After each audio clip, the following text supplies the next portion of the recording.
And the Empire Stadium is a picture with all the trimmings for this afternoon's full Members' Cup final between Blackburn Rovers and Charlton Athletic. Good afternoon to you and welcome to Wembley to join a crowd which is very much caught up in the spirit of this occasion, which pits together two clubs with rich traditions. Blackburn Rovers, FA Cup winners here in 1928, runners-up in 1960, and back here for the first time for 27 years. It's 40 years since Charlton Athletic were last here, running around Wembley with the FA Cup after beating Burnley by 1-0. And now the attraction is the most recent addition to football's knockout competitions, the full Members' Cup, which is open to first and second division clubs.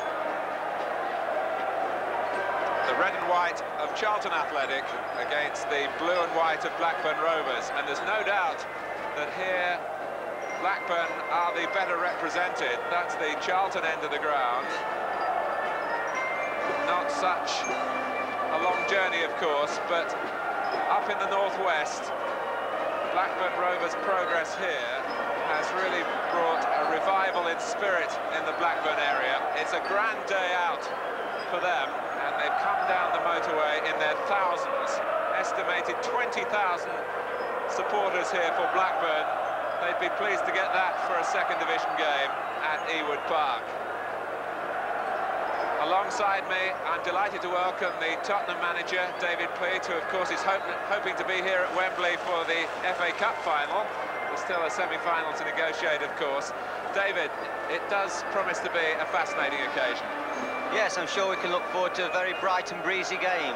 Literally, there's quite a wind swirling around Wembley today, but I'm sure Don Mackay and Charlton Athletic as well will be pleased to get away from the rigours and tension of league football and come to Wembley today to put on a show for their supporters and for indeed the people watching at home.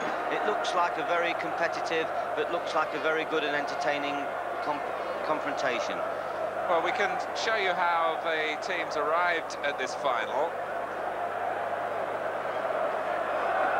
Blackburn Rovers, who were in the first round with all the other second division clubs, they put out two first division teams along the way. Oxford United in a real thriller, 4-3, and the holders of the full Members' Cup, Chelsea. And here come the two teams. Don Mackay on the right, the manager of Blackburn Rovers, just a few weeks in charge, succeeding Bobby Saxton, who did such a remarkable job at Ewood Park. Great moments these for professional footballers all around the country. Fellow players will be looking and wishing and hoping that one day they might experience the feeling of walking out at arguably the most famous football stadium in the world. Blackburn came here yesterday for just a little bit of feel of the ground, and they said it took their breath away then. So you can imagine the feelings going through the players now.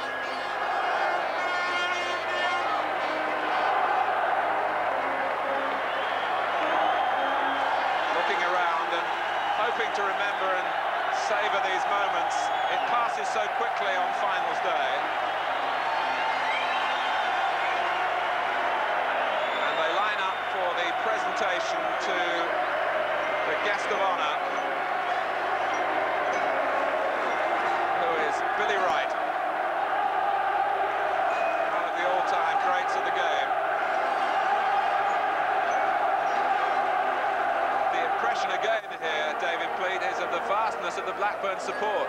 Yes, it really is magnificent. They've got behind the club, and I'm sure the spirit that has carried them down the motorway here to Wembley today will be shown by the players on the field, and I think it'll be a wonderful uplift for the club at this moment.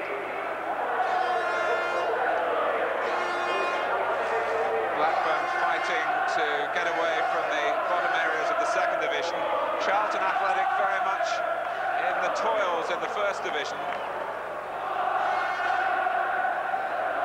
And Charlton, whose recent history has really been like a chapter from a soap opera.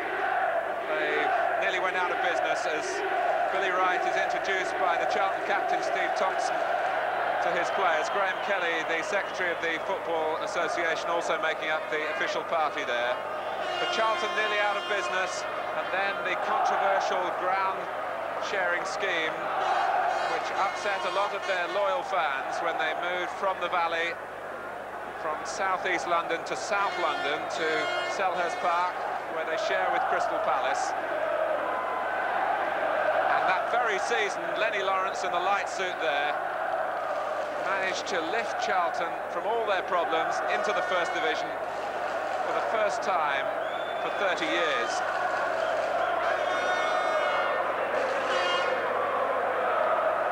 Glenn Keely captains Blackburn Rovers today. He's played here before for Newcastle United in a League Cup back in 1976.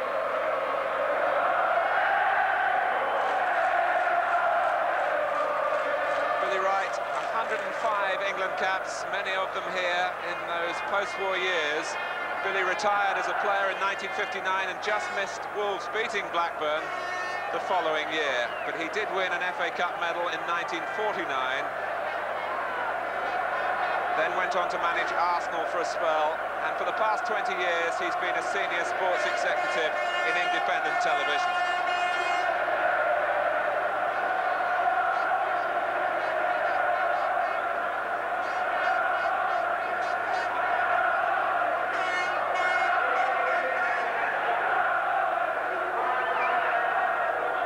After the presentations, it will be the national anthem.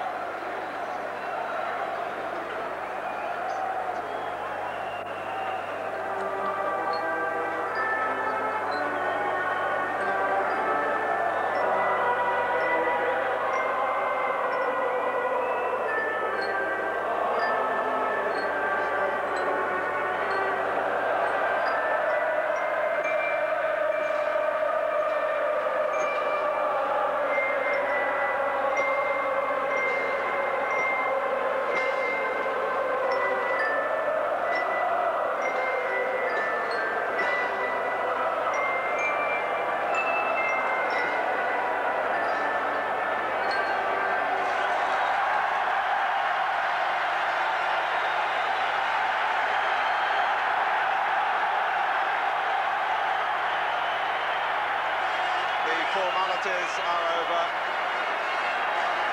The nerves will still be jangling, certainly until the game is underway.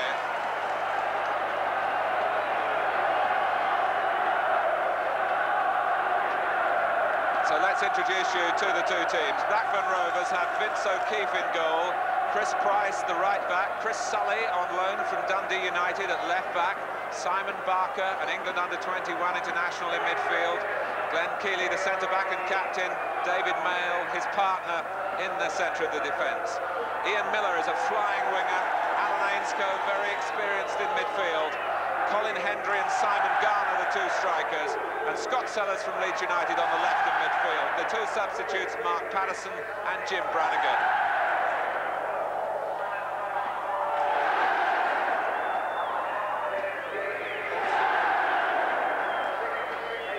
Charlton Athletic have Bob Boulder in goal, John Humphrey and Mark Reed are the two fullbacks, Andy Peake, the former Leicester City midfield player, Steve Thompson, their captain, in the centre of defence, with Paul Miller, who's played 7 times here for Spurs. Ralph Milne from Dundee United, another recent signing, Robert Lee, a sharp young striker, Jim Melrose, the top scorer, Colin Walsh, once of Nottingham Forest, George Shipley, another hard-working midfield player, Steve Britt and Peter Shirtliff on the bench for Charlton. No Garth Crooks, who was signed on Thursday from West Bromwich Albion. He's cup-tied. And no place either for Alan Kirvishley or for the young forward Mark Stewart, who's just recovered from chicken pox, but not quite in time to reclaim his place in the 13. Brian Stevens from Gloucestershire is the referee. Many of you will remember his last taste of cup-tie action, Arsenal against Watford in the FA Cup quarter-final, where he was embroiled in a controversial episode towards the end of the game, and television replays, as they so often do, proved the referee to be absolutely right in disallowing Arsenal's claims for a penalty and allowing a Watford goal, a crucial one for Luther Blissett.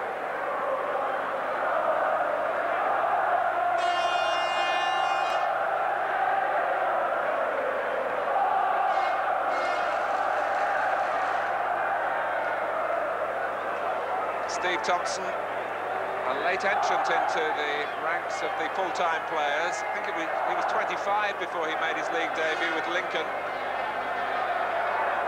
Lenny Lawrence was a coach then at Lincoln and realised the value of Steve Thompson and brought him to London. But you can see the parlous position of Charlton Athletic in the First Division with 9 games remaining, and the playoff procedure involved this time for the first time. But it's been rather better for Blackburn in recent weeks. They've had 2 good wins in their last 2 league games, away to West Bromwich Albion a week ago and a midweek win home to Bradford, fellow strugglers. They'll be feeling a lot better about life in the Second Division.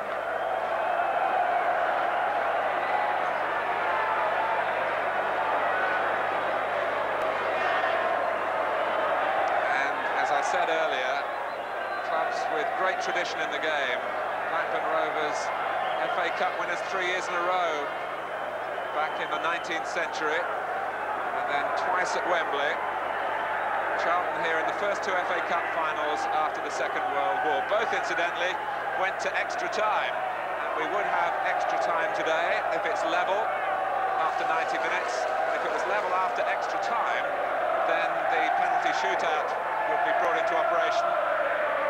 We'll be bringing you the entire event here live, however long it lasts. The only change in colours for this final, Charlton wearing black shorts because of a clash with Blackburn Rovers in those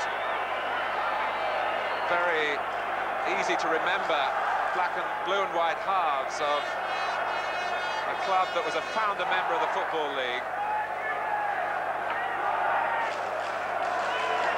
So the pitch is wet, but very flat, and the full members' Cup final of 1987 is underway. Chris Sully with the throw, and here's Glenn Keeley. Vince O'Keefe has won his place back in the Blackburn goal from Terry Geno, who's had a season blighted by illness.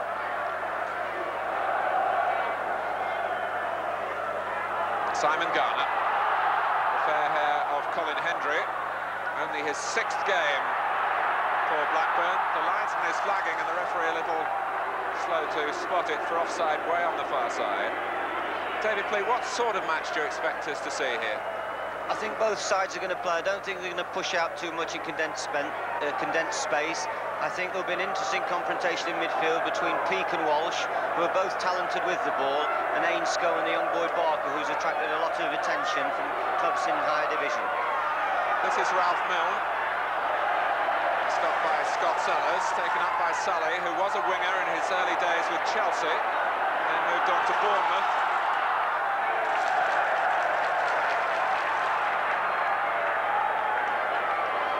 Paul Miller is a strong-minded character and has been a marvellous influence already on Charlton in their dressing room. Be sure he'll be cajoling and urging his players to not just come here for the day, but to come here and win. David Mayle.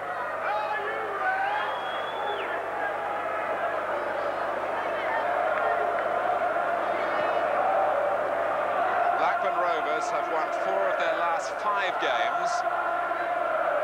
Charlton with only 1 league win this year in a run of 11 matches. O'Keefe had to come outside his area. And he found Robert Lee arriving quickly on the scene.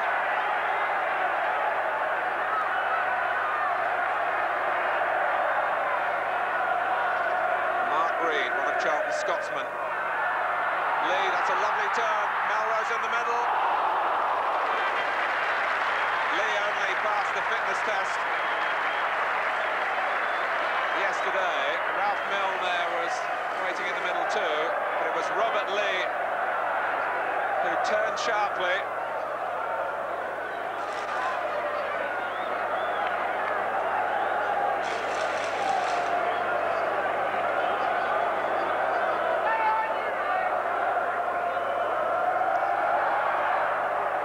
It was an encouraging moment though for Charlton. Sully. It's a Blackburn throw. Hendrick got away well. And Garner took his eye off the ball, was looking back to see whether Ainscough had got up in support, but Simon Garner has been a great servant for Blackburn Rovers and is a proven goal scorer. He's done particularly well in the early rounds of the Full Members' Cup. Scored in 4 of Blackburn's 5 games to get here.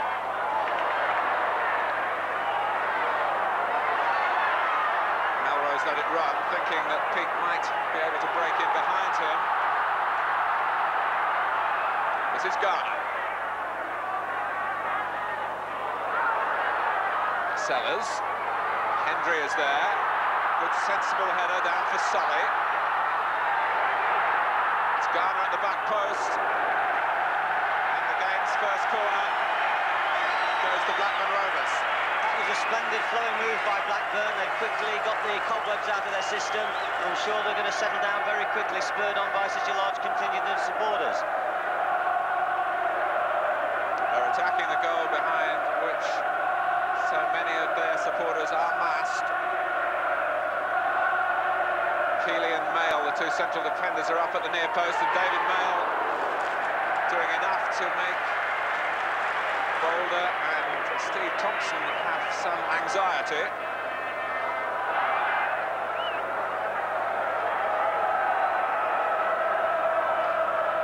Hendry waiting in a deeper position with Barker, but it's that congestion around the near post that might cause the problem.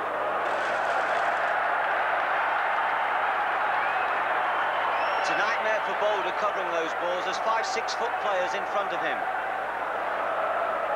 And Scott Sellers is delivering it accurately where Blackburn want the ball to drop, where Keeley and Mail are busy again, but it's overhit this time.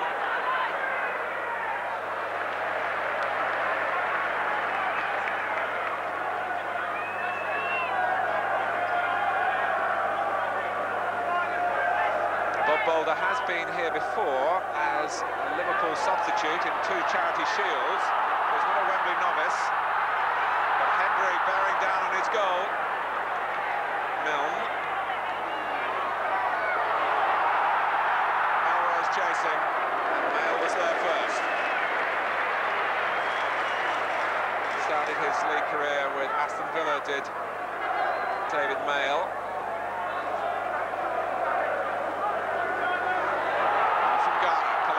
Sellers. And at the moment, Charlton having to defend with discipline. Blackburn not looking at all uninhibited, the second division side. Barker. Garner! And that was a real chance.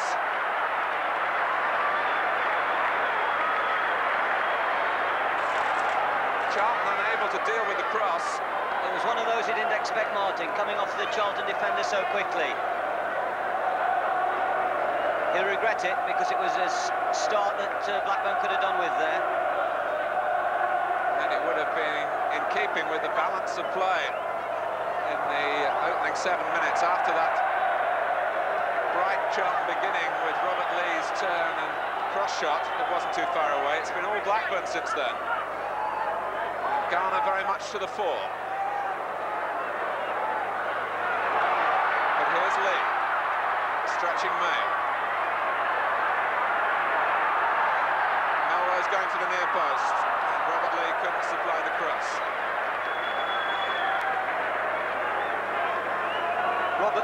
Robert Lee has quickly established supremacy on that left-hand side of the field. He's quite sharp at turning people, and he looks as though he's got the pace to get away from the central defenders. So Charlton will be looking to push the balls into the holes behind the Blackburn right back Chris Price as quickly as possible.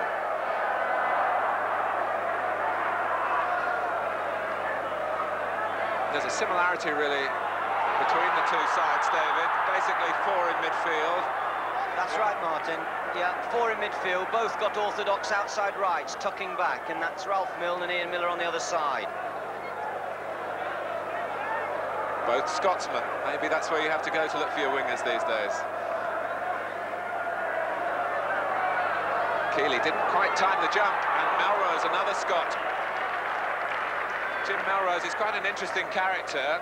He's allergic to grass, and he was telling me before the game that it's rather like getting a heavy cold. It affects his breathing. It's not the best thing to be allergic to if you're a professional footballer. Only if you play on synthetic pitches, Martin. He did say that maybe his best games have been at Queen's Park Rangers and at Luton this season. So it's Chris Sully with a throw to Colin Hendry, who came down from Scotland with him just a few weeks ago, and they both find themselves here, both playing their 6th game for Blackburn, and it's at Wembley.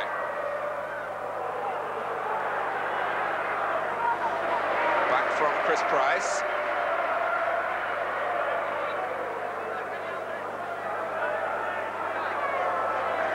He's certainly an adventurous right back, is Price. Over Hendry, met by Thompson. Up goes Chris Price. Hendry, Barker, and Price on one of those overlaps now. And it tests John Humphrey, who has to concede a corner, knowing that Sellers was close at hand. And behind that goal, the Blackburn flags wave.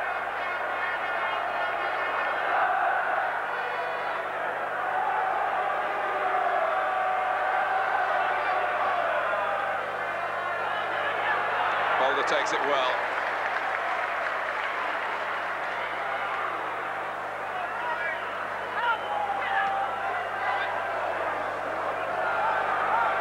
Sully. It was a miscue by Ainscough, but it reached Hendry. There is a real attacking feel about this final. Both sides looking good when they sweep forward. Lee, Milne, and that's a corner. And the problem, although not a serious one for O'Keefe, who was just caught by Melrose.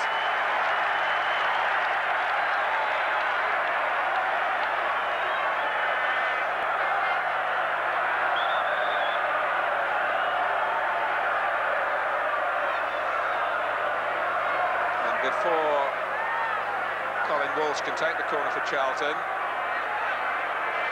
Colin Hendry needing some treatment way back up on the halfway line.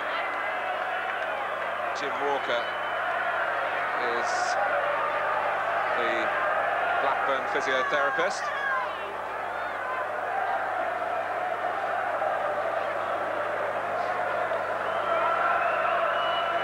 David, they say never make a substitution when your team's defending at a corner. I just wonder whether, as a manager, you might be worried about Blackburn's concentration here at the delay.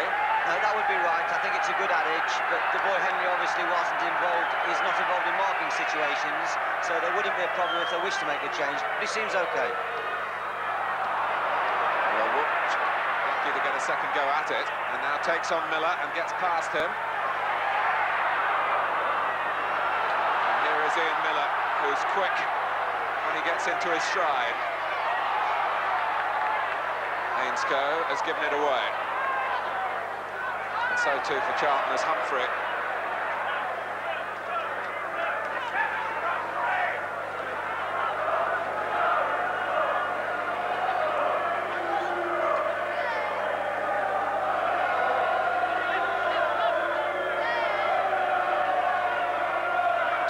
Gone if you've just joined us live here at Wembley. The full Members' Cup final.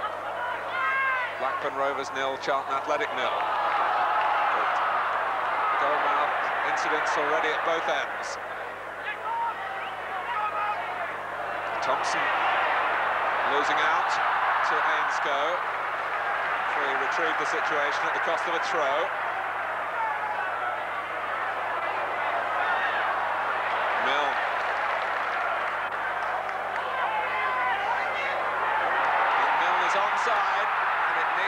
stretch from Mail. That was an important interception for Blackburn. But Milne had started it all off with an audacious back heel.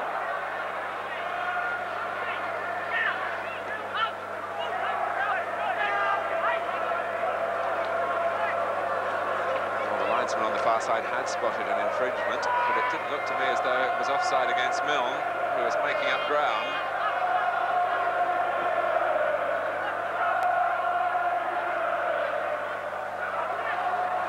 Colin Walsh, and that came off the referee. At times they can get too close to proceedings, but no damage done. The wind is quite strong down there, and it's noticeable that certainly from goalkeepers' kicks, the defenders are having a job to judge the ball accurately. It's a breeze that happily has dropped from the gale force winds in the London area over the last couple of days. There is a genuine sense of spring in the air. It's nice to see the boy Price, the right back for Blackburn. He's got a lovely feeling for going forward. He's got pace and he wants to join in. And his ball forward, where they conceded a corner a few minutes ago, Charlton, was a superb ball. Sully. And the flag has stayed down. But Miller couldn't quite control. George Shipley taking no chances. George Shipley, who served his apprenticeship at Southampton, and then was another of the Charlton players involved in the Lincoln City connection. Garner.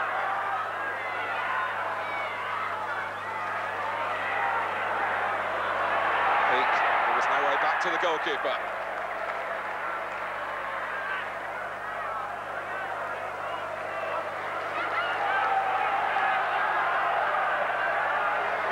For the throw.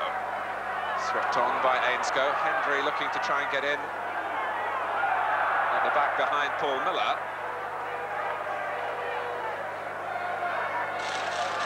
Seven appearances at Wembley for Paul Miller in the space of some 15 months in 1981 and 1982 in FA Cups, League Cups and Charity Shields. Here's Garner. That's a free kick on the edge of the area.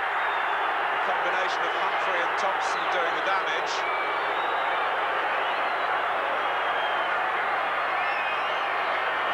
At the moment, Charlton just look a little bit vulnerable to this ball over the top. There's certainly foul, no question about it, and a very dangerous position.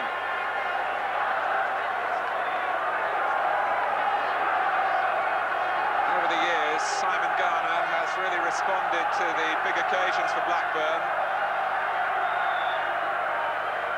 He's looking very lively indeed here, and here's Scott Sellers clipping it. Close enough to have the crowd roaring, and he put his hands to his head. One of a crop of promising youngsters at Leeds United under Eddie Gray, but he decided in the summer that his future would be elsewhere. Blackburn picked him up.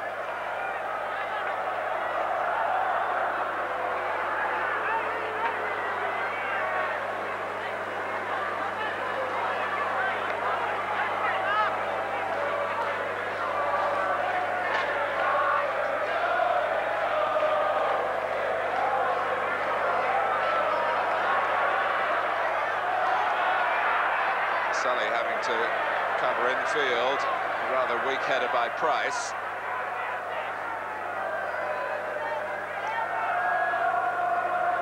It's watching from the sunshine when you're on the bench today. The grey-haired gentleman on the right of the picture there, Jim Fennell, kept goal here for Arsenal in a League Cup final 19 years ago.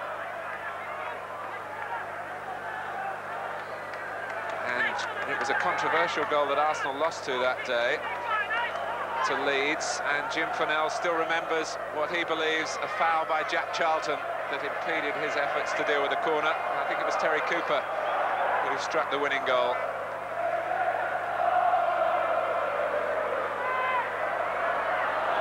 Hendry, free kick given against him, and then he was caught after the ball had gone.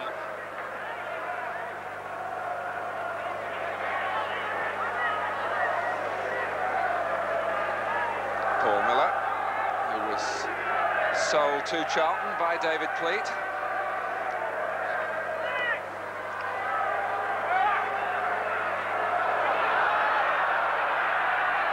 Solly aware that it would have been a corner. The ball that Paul Miller's just played is typical of Paul. He's a very good long ball striker of ball. Apart from his terrific effect on dressing room morale, he's a very good professional. Peak. And Lee diving in bravely. It's won a corner.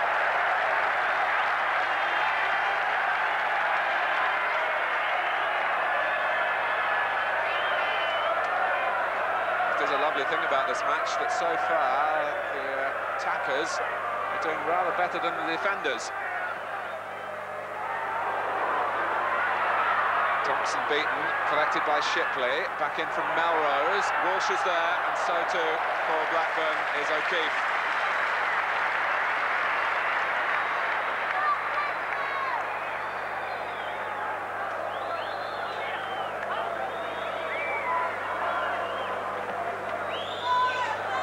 Charlton had a walk close to their hotel in the West End of London in Hyde Park this morning. Barker, who's been amongst the goals, 14 from midfield from Simon Barker. Is he a player you've had a look at, David? Yes, we've had a look at, and I'm sure all other First Division clubs have. He's still a young player.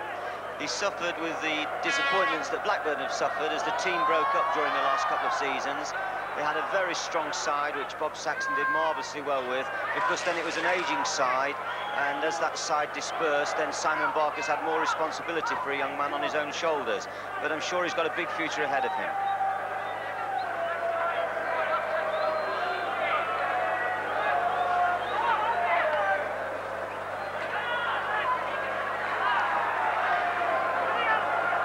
Indeed, as David was saying, in recent seasons, Blackburn have looked a good bet to get out of the second division into the first. And it's an awkward ball in the conditions that Boulder watched right to the last till it dropped safely from his viewpoint onto the top of the net. He's a very calm character, is Bob Boulder. But that would have just tested the nerves a little. Just had some stitches taken out from a wound at the back of his head. Been playing with in the last couple of games.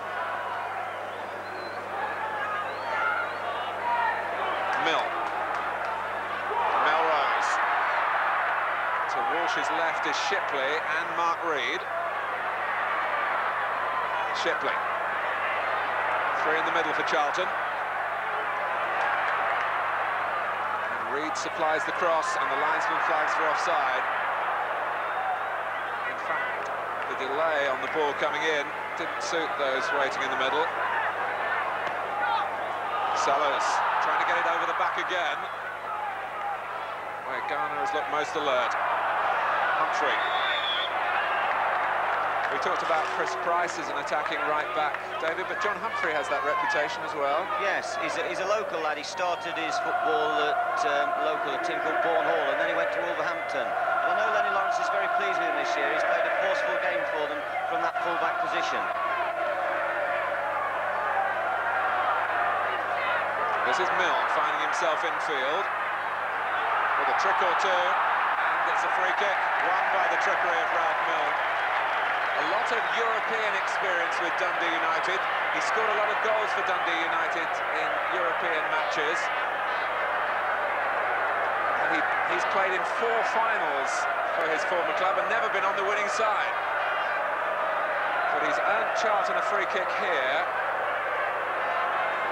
from which they've got a chance of taking the lead. Walsh. Blackburn standing firm. Now they push out. Played back by Thompson. Peaks made the run from midfield.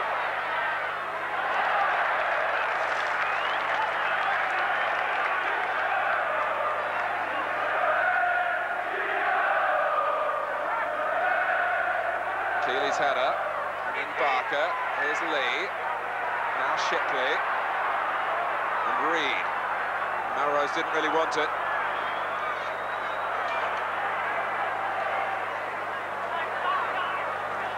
It's another good layoff from Hendry, although Ainsko didn't make much of it.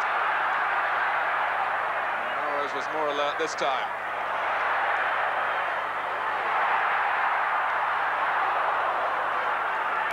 It's Sully who stabbed it out. As the Charlton supporters now are finding their voices.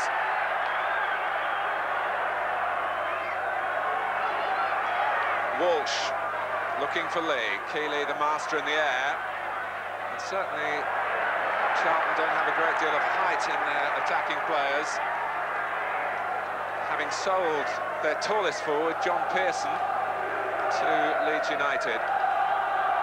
That's quite right, Martin. They're getting him to wide positions, but then they're throwing the ball into the box, and they haven't got the height to capitalise on those crosses. Maybe on the set pieces, if they can get Paul Miller and Thompson up, they'd probably benefit.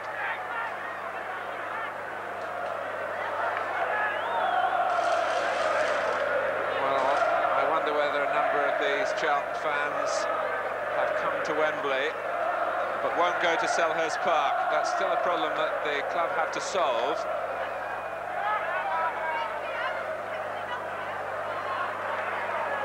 But here's Price. And the problem that Charlton have to solve on the pitch at the moment is how to cope with some lively Blackburn build-up.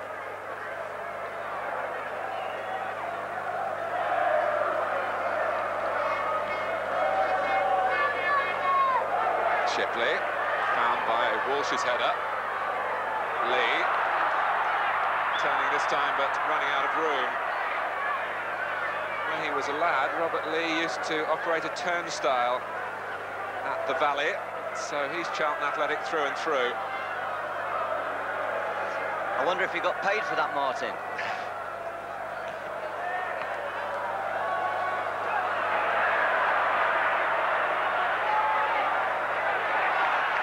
Sully. Here's Sellers.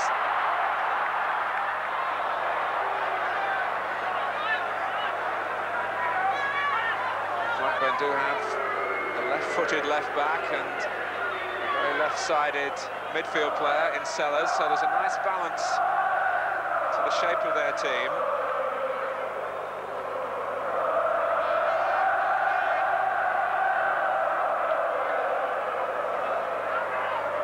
Sully may be more vulnerable in the air, although he won that header well. Barker had gone just too soon. Charlton are quite quick to step up when the players, particularly Ainsko or Barker, make a break from midfield. I think Paul Miller and Thompson have slowly taken the early minutes to sort the game out, and they now look far more composed and have lost their jitters.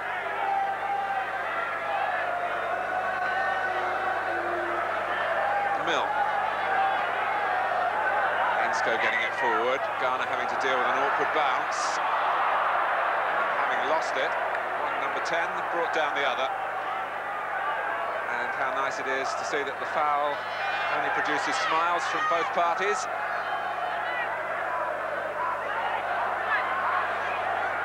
Reed, and the goalkeeper just distracted momentarily before he concentrated on the ball, and in fact it's an awkward fall for both players.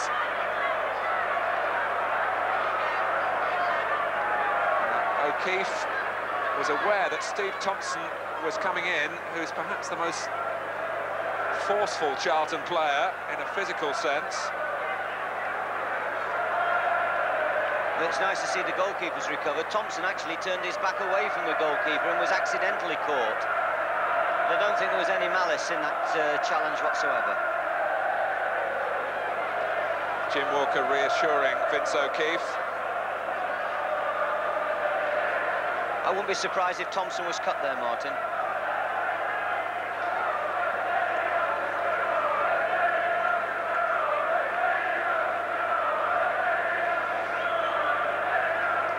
Well, O'Keefe is up, and Bill Gallagher inspecting the damage around the right ear to Steve Thompson. It seemed to me as though his face caught Thompson as Thompson turned his head away, so it's probably even he might have caught a tooth or something. I would imagine that looks as though he's been cut.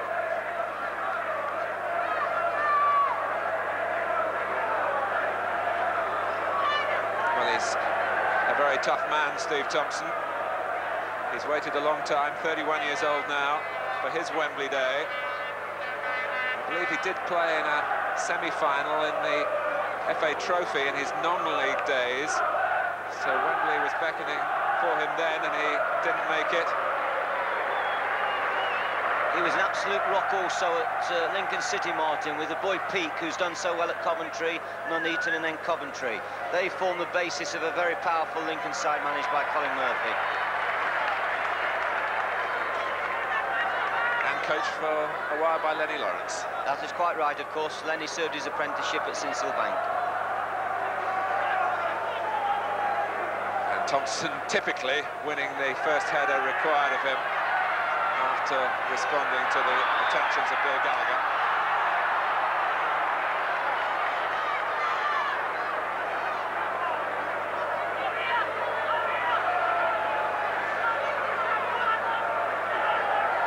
We're approaching the half-hour mark,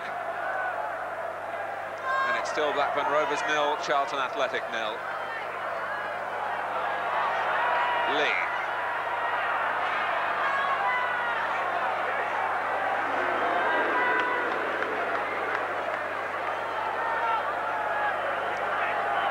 This time stopped from going forward. That was good play by Melrose. Just made tracks across to bar the way. And Price will go if he can, and Charlton, you can be sure, are aware of that. Miller.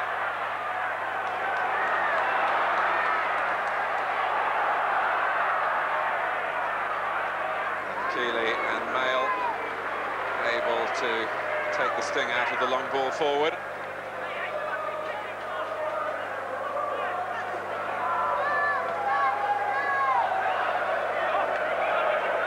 Humphrey. Milne was trying to turn too quickly. It's an interesting duel between Ralph Milne and Chris Sully, teammates at Dundee United at the start of the season.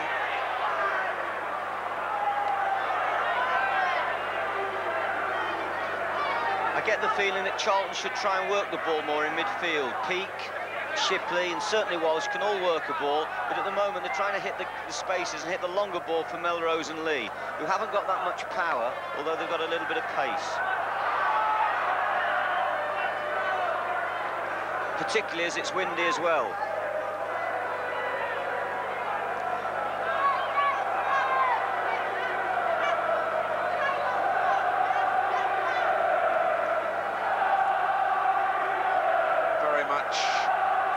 Day out, this particular final. Both clubs enjoying being here so much and providing us with plenty of entertainment, and Melrose was lurking. Here's Milne. Now Reed. Too much of a hurry to look for Shipley, but now finds Lee, and the linesman flags for a push in the back on Lee, who's got his free kick the second time anyway, and would have appreciated the advantage initially, because he was heading for the penalty area.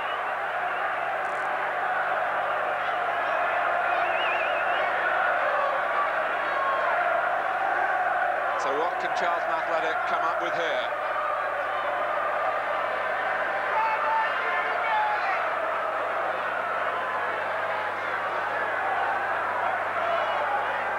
Miller and Thompson poised on this near side.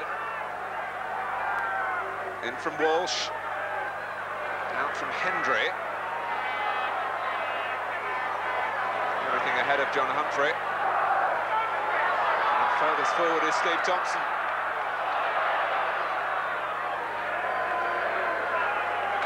David Mail has done all that's been asked of him so far.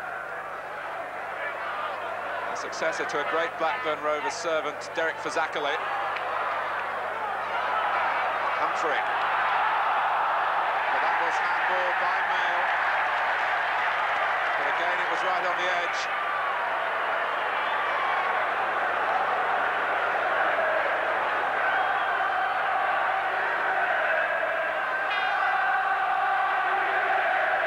O'Keefe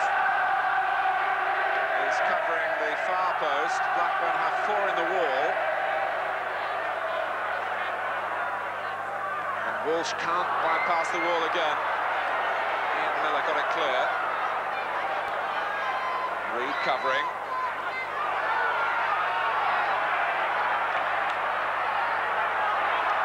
Lee's speed a factor again. Help from Walsh. Here's Milne. Right across the face of the goal. Retrieved by Shipley. The flag is up. And it might have been Ralph Milne in the middle who was offside. But when Robert Lee gets the ball, David, Blackburn seem to have more difficulties. Yes, he's got the ability to twist and turn defenders, and they're very wary now of getting too tight with him because he established some supremacy in the first few minutes, and so therefore he's got the time now, that extra yard with which to either decide to knock the ball off or to turn and face the defender. But he so far is the forward most likely to unlock the door.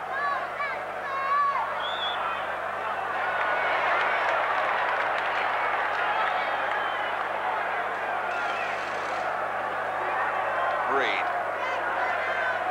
Brought down to Charlton from Celtic. He played in a lot of big games north of the border.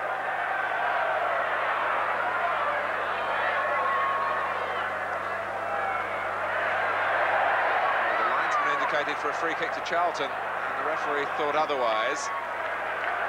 It's not the first time the linesman's made a couple of decisions in the game and the referee has decided to ignore him. I sometimes think the referee's better positioned.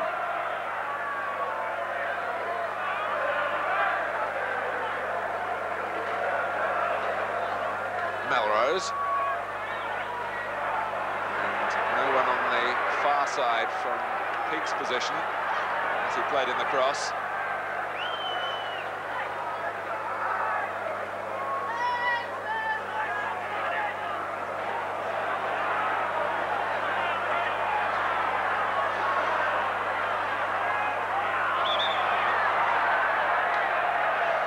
Paul Healy, the linesman on the far side, actually refereed part of a Charlton First Division game this season at Norwich City. He replaced David Axel, who was injured and had to leave the field in an episode when Mark Reed was adjudged to have played a part in bundling him to the ground. It was never really sorted out as Sellers lets fly. The referee was quick to exonerate Charlton from blame, but in fact on that day the FA did decide to take some action. But the action here is with Scott Sellers, and it didn't quite dip enough for him.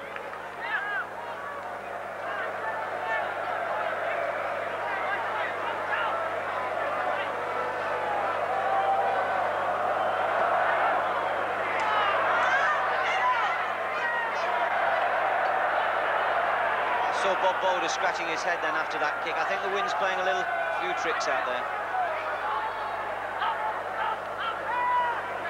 Sully.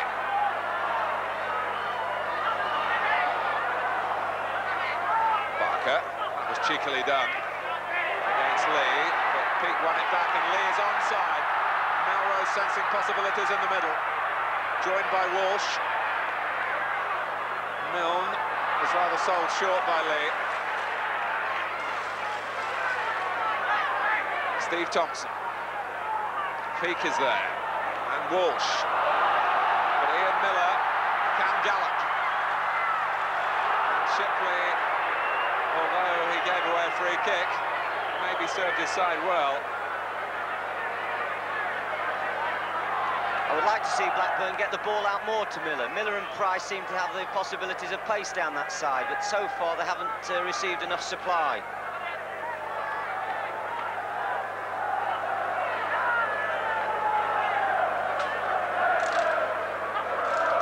Mail to take the free kick.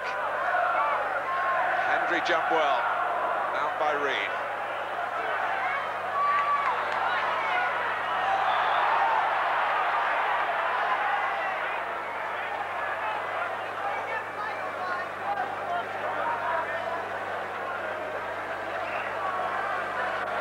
I must say, Martin, the pitch is playing particularly well after all the heavy rain we've had in the last few days.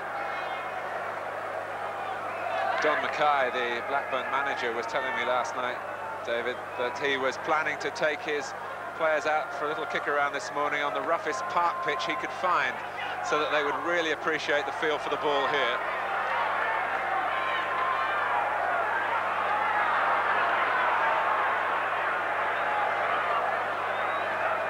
Both sides so far acquitting themselves well.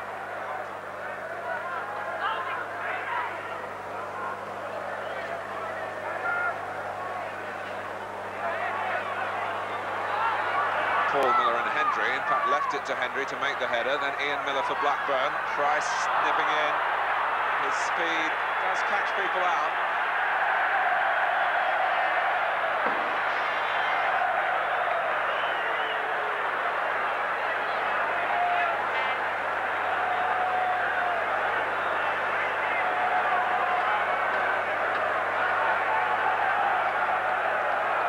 Price to take the free kick himself, but not very well. Colin Walsh, who has been in the full Scotland squad when he was at Forest, rather like Steve Hodge, he didn't want to play wide on the left of 4 for Brian Clough, although Hodge will be playing in that very position for England, it seems, in Belfast on Wednesday. There's Walsh in the infield role he prefers, and it does give him more opportunity to shoot for goal. He's got a useful scoring record. Well, he does favour the left foot. He will shoot, as you saw, with the right. He's got a younger brother who's just been taken on loan by Charlton from Everton. Very much peas from the same pod.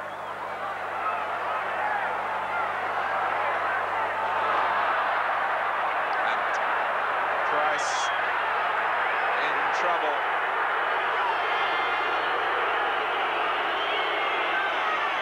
I hope that's not a muscle tear. I think Lee caught his ankle. Lee caught his ankle. He continued to run, but he knew that he was in pain and he had to go down.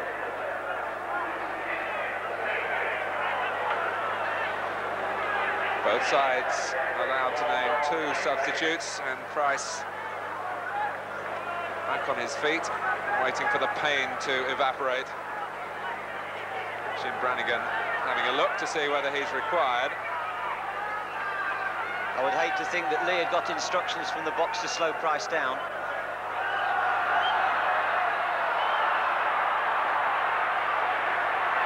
Well, someone from the Blackburn side might be giving their defenders instructions to slow Lee down, David. 2 quick players involved in that little episode on the far side.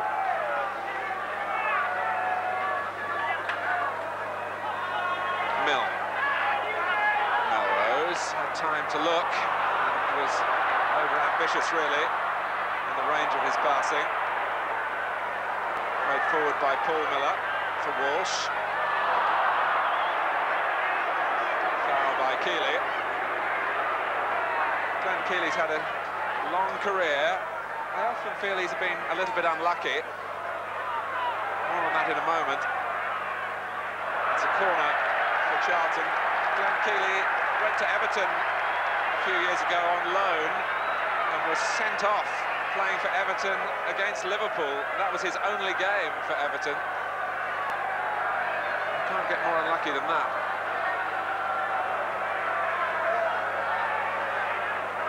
Thompson plays it back. Keeley doing what he's done well for years, heading it away to safety. Garner gets the run of the ball against Humphrey, but only after fouling him. Simon Garner was a Jim Smith signing for Blackburn.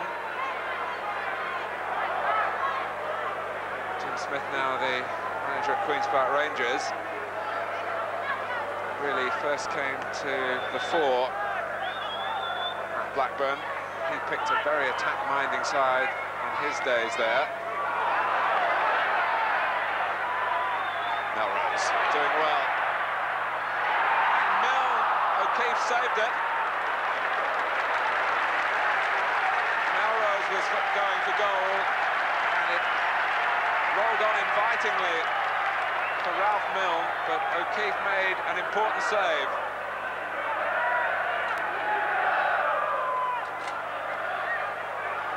Thompson. Out by Price. Thompson again.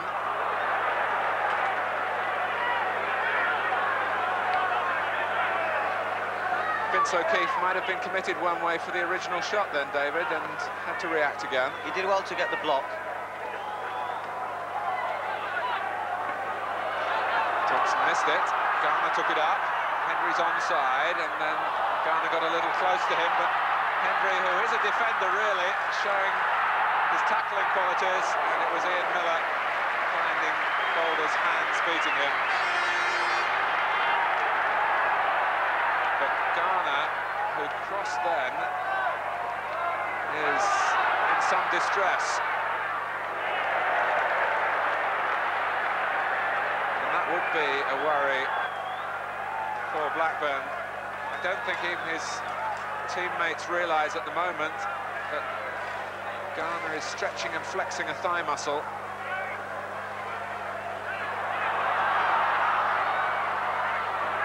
Half-time soon to be upon us, which will give Blackburn a chance to have a look at Simon Garner.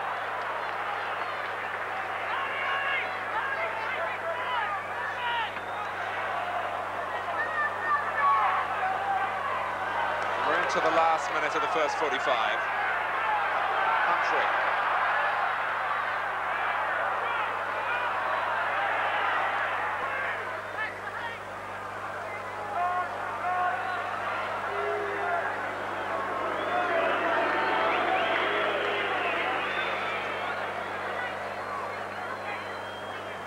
If Garner is seriously hurt, there is a striker on the Blackburn bench. 21-year-old Mark Patterson. At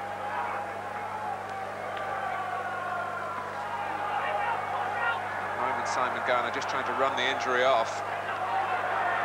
Charlton looking to break through before the referee does blow for half-time.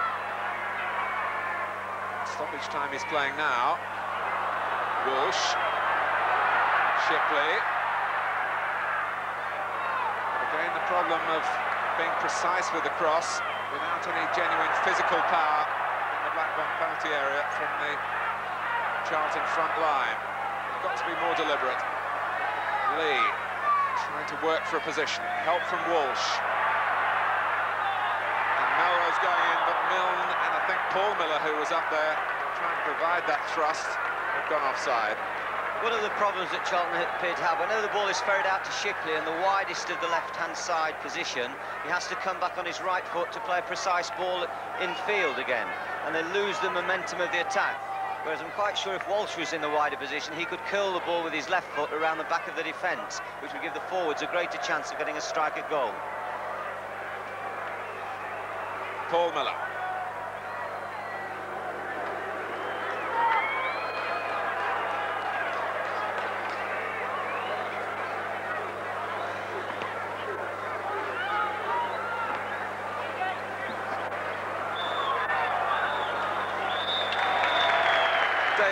Your thoughts on what I found a very interesting first half?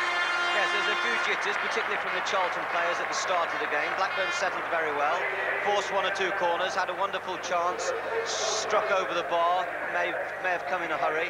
And as the game's gone on, Charlton have got more possession of the game, more controlled build-up, but they're still knocking balls high into the box, which is meat and drink to the big Blackburn defenders, Keeley and Mayle.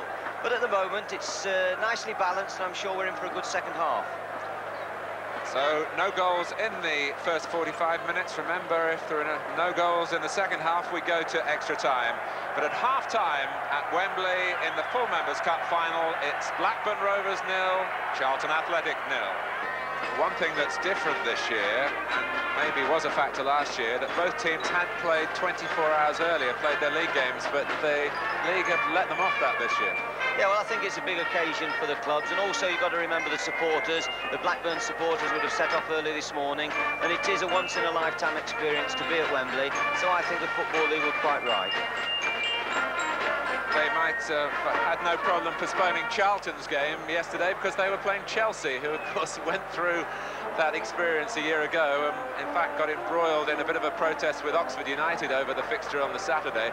So I don't think the Chelsea chairman, Ken Bates, could in any way insist that the fixture was played yesterday. But the players have looked fresh, they've looked lively in the first half.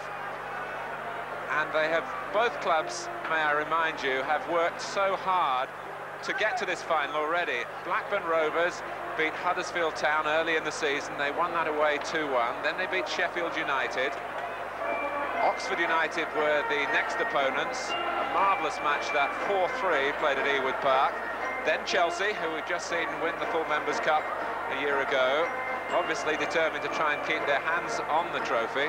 They were beaten 3-0 at Blackburn, and then more recently Ipswich in the semi-final. So that's how these Blackburn Rovers players have fought their way to Wembley. Simon Barker very purposefully coming through the group there to get out and get on with business in the second half. David, if you were Lenny Lawrence, what would you have been saying to the Charlton team, do you think? Well, just to keep calm, keep playing. They should be superior. The league record suggests this season that Charlton, you know, have had a hard fight, but they are in the first division, whereas Blackburn also have had a hard fight, but they are a league below them. And they've got to make their difference in class tell. And one assumes at this moment in time, Charlton do have slightly more talented players overall through the field. If anything, Blackburn have slightly the older side, and I think that Charlton's younger legs should pay off in this half. The last time the two clubs met was in the second division last April. It was an important match for Charlton in their promotion campaign. They beat Blackburn 3-0. So that's the nearest we can give you to current form. But here, after 45 minutes, Blackburn Rovers have given a good account of themselves, and they of the second division are holding Charlton Athletic of the first. Simon Garner, a worry about him just before half-time. He is out for the second half, and here he is on the ball. Ian Miller. Colin Hendry coming in at the far post, and it came off Boulder. It was a lovely angled cross. Boulder did well to keep going. He didn't hesitate. He knew that it was going beyond him, but he went all the way to force the corner. And Miller, who played in that cross, has gone away onto the far side to take the corner now. Melrose back defending, but he plants it straight back where it came from. Barker. And Boulder brave again at the feet of Hendry.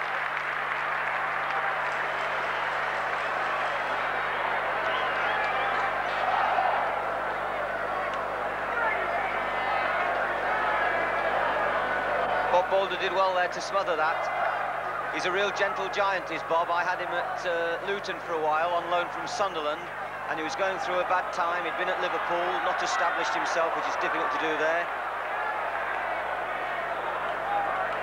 And now I'm pleased to say that he's doing well for himself and his career at Charlton. Ralph Milne is the injured player.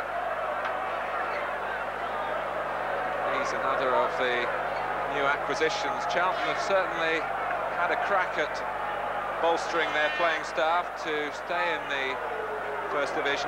Ralph Milne from Dundee United, Bob Boulder, we've mentioned, brought down from Sunderland, Paul Miller from Tottenham, and his former Tottenham teammate Garth Crooks, signed on deadline day, but not eligible for this match.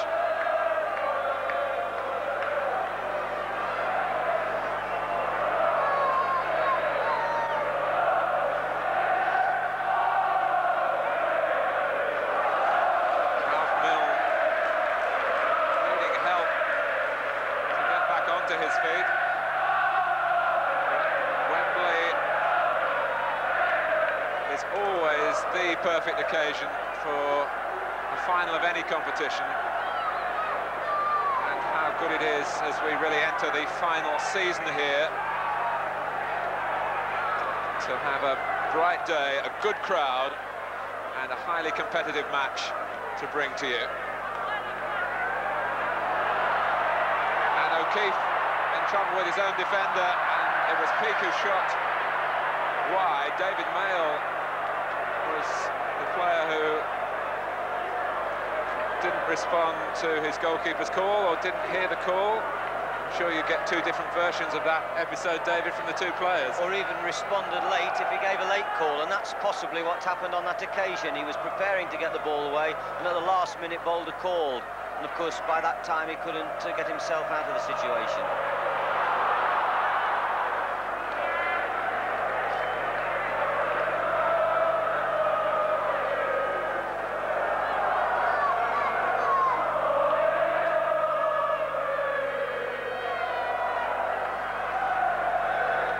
Part of the fun of the day here at Wembley was an earlier match between the apprentices at each club, which Blackburn won narrowly, a match monitored closely by David Pleat, in case there was a good young player there. There were certainly some big boys there, I know that for apprentices.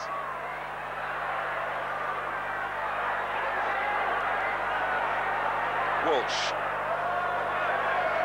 Here's Shipley, favouring the right foot again. Lee. Walsh.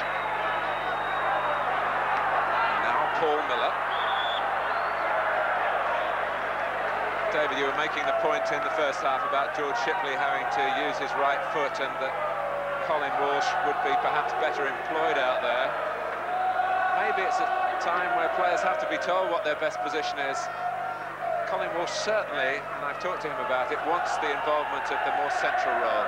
I think if he was playing a more central role at Nottingham Forest, he'd be making more breaks from the midfield to support the front two, or even to run beyond the front two. Well, the flag went up and then went down again. And Henry thought that there was enough daylight there between the ball and Boulder for him to have a stab at it. Almost caught the goalkeeper with his stud showing. No complaints though from Bob Boulder.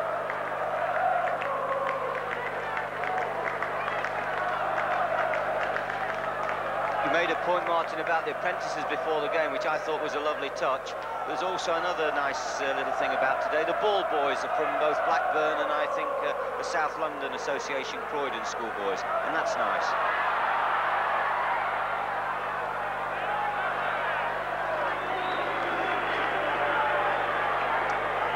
The critics of the Full Members' Cup, and they've been plentiful, might care to remember that the League Cup started in a very humble way back in the early 60s. And because of the range of clubs this incorporates in terms of bringing a Wembley occasion, who's to say that the Full Members' Cup is not in its formative years now towards a regular part in the football calendar. Be a nuisance with fixtures early in the season. There were only 821. 821 saw Charlton against Birmingham in their first match in the march to Wembley. But there are an awful lot more than that wearing red and white here today and thoroughly enjoying their day out.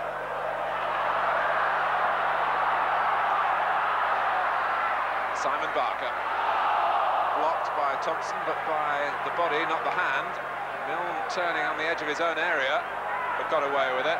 Lee was sharp to react on the halfway line. Good support here from Walsh. And then Keeley booted it to safety.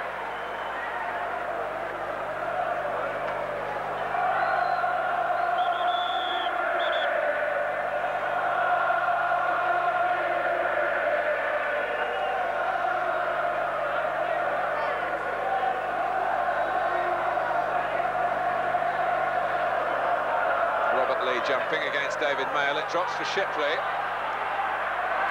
and it's on his right foot.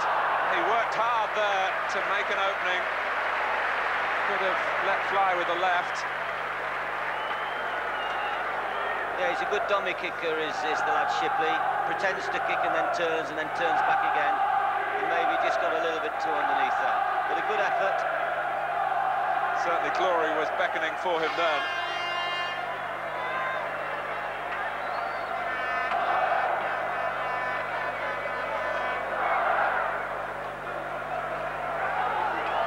Melrose. Here's Barker for Blackburn. Ian Miller. Insco trying to make a run from midfield, but aware that he had to time it properly to avoid the offside flag.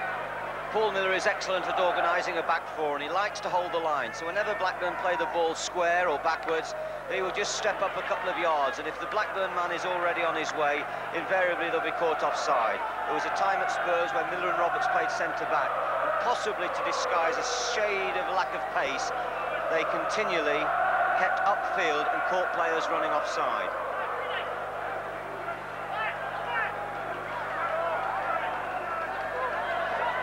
Lee.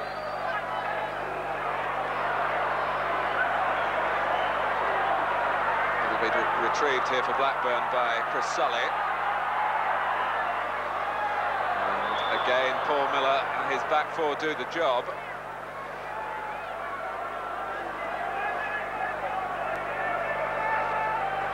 A very resilient character. He's had his ups and downs, but has had his share of the big days, more than his share really. This is his 8th Wembley appearance.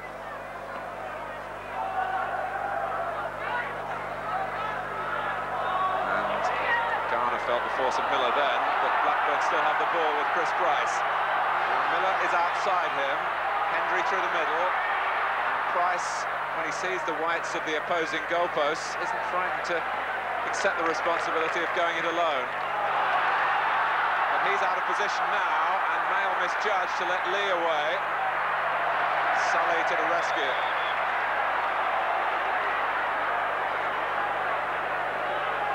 Chris Sully was in the Bournemouth team that knocked Manchester United out of the FA Cup some 3 years ago. Charlton had a wonderful possibility on that break. Robert Lee had a man over, and unfortunately they wasted it. Humphrey. And that's Walsh, good handling, because O'Keefe might well have been distracted by Colin Walsh. Any fumble then, and Blackburn might have found themselves a goal down. Hendry. Can't split the sides on the way this match has gone so far. Lee probing away again. Melrose repositioning in the middle. Well, the free kick is given in Charlton's favour. There's another case of a linesman making a decision where the referee, I felt, was in a perfect situation to make the decision himself, but then he has very little option but to take the linesman's advice.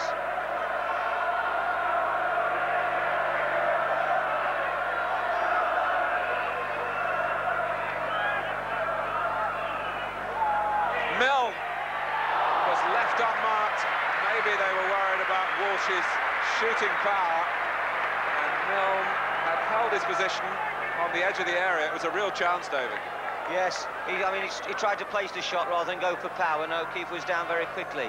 But he came onto it quickly. It was a good bit of play and good handling. O'Keefe's gained a bit of confidence there. He's handled 2 balls superbly well in the last couple of minutes. We've now reached 12 minutes in the second half. It's still 0-0.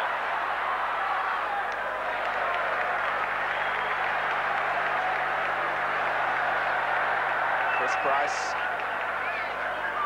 He'll be 27 tomorrow.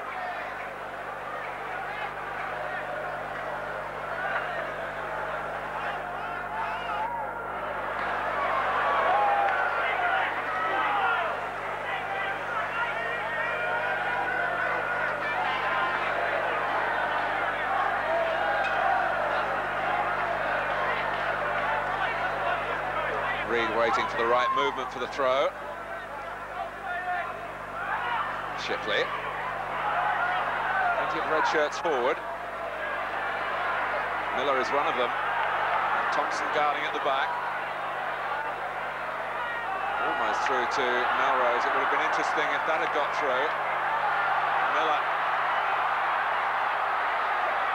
Reed retreating. There's no better sight than a running winger. Someone attacking defenders, making the excitement happen. And Ian Miller certainly can run.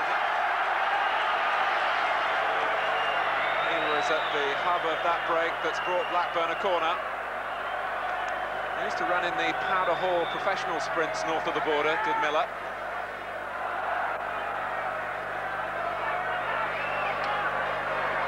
Sellers to take the corner. And Boulder may have learnt that move from Bruce Grobbelaar, being positive at the near post, coming and anticipating any attempt to flick it on.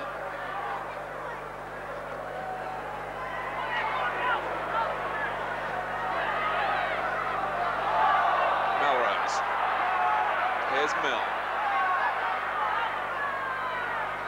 He's wandered away from his right-wing berth more in the second half. Reed is up with him.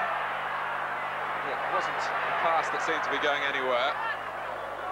Hendry, collected by Barker, waited nicely for Sully. Barker again, Sully going for the return. Thompson had read it.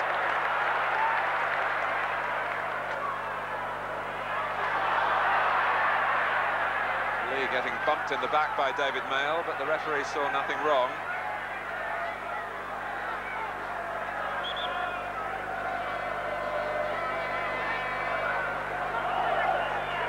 Lee, now Humphrey. Milne couldn't collect, nor could Melrose.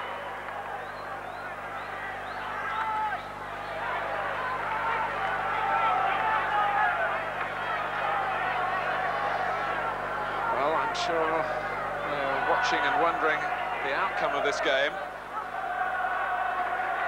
Easy to pick a winner at this point.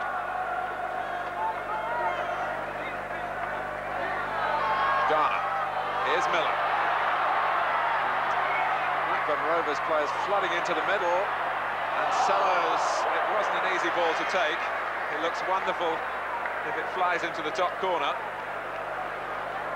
It was a lovely fly to diagonal ball by Miller, once again causing Boulder a moment's hesitation and a problem with that type of ball. But it was rather a loose volley for all that, and slightly reminiscent of his opportunity in the first half.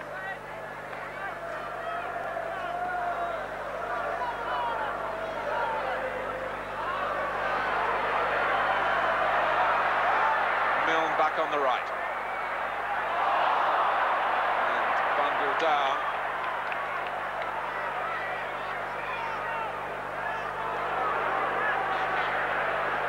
So it's the signal for Charlton to send Thompson forward again, and Paul Miller.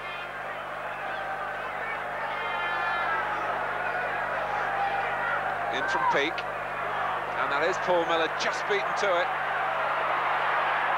Shipley couldn't retrieve it. Ian Miller sorted that. And Blackburn are certainly having better fortune than they did when they came here in the FA Cup 27 years ago, their last visit.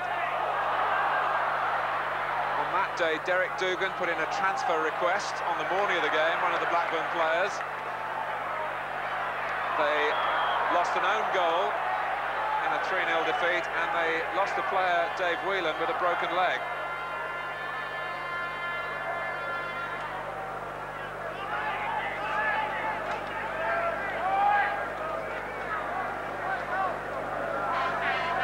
Paul Miller having a look towards Shipley and then deciding to try and use him. Price saw it as well. Garner.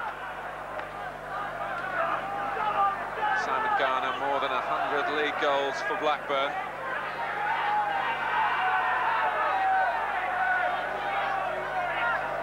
One from him now would mean so much to football in an area where it has a great history.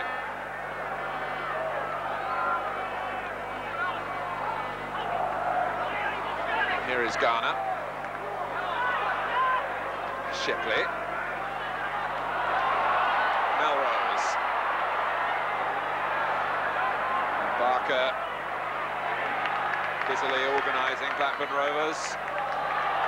Hendry giving chase. Thompson shrugging him aside. Barker's slowly becoming the most influential player on the pitch. He's beginning to win a few balls in midfield. His passing's improved, and he's the one that can set things off and make Blackburn play. It's absolutely vital that he keeps in the game. Blackburn do, and Don Mackay's not proud of it, regard themselves as a second-half team. All their goals in recent games have come in the second half. They even kept that run going by missing a first-half penalty at West Bromwich Albion a week ago. I hope they've saved some for today.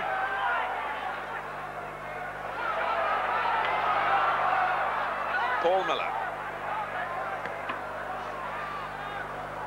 Sully staying close to Milne. Help from Sellers. Here's Mail. Hendry aware that he could bring it down, but couldn't match the control with the pass.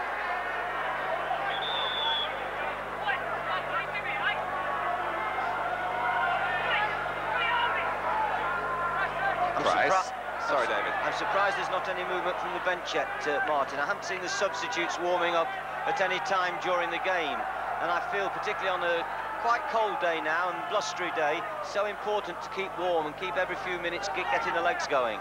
And now we're in the second half. I'm sure Don Mackay must be thinking along those lines anyway, of changing. Barker. Here's Sellers. Humphrey a little slow across to close him down, but Sellers took too long. Sully. Barker is offside. To be fair to Don Mackay, David, Brannigan and Patterson have had a little sprint along the far side. And he does have options there. Here's Milne.